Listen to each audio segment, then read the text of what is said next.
Ito na mga siswang ang ating na-harvest na kangkong, also known as water spinach. Ayan, may panggulay na tayo mga siswang. Ito, ang dami nang nakuha natin. At saka may ano pa tayo, cherry tomatoes, green beans, full beans, sabi nila.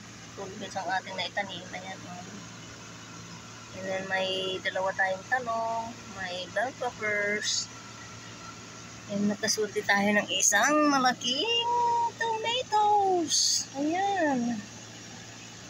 Yummy, yummy, yummy. Tumay-tummy. Ayan. Not bad for a day harvest, sa ating garden.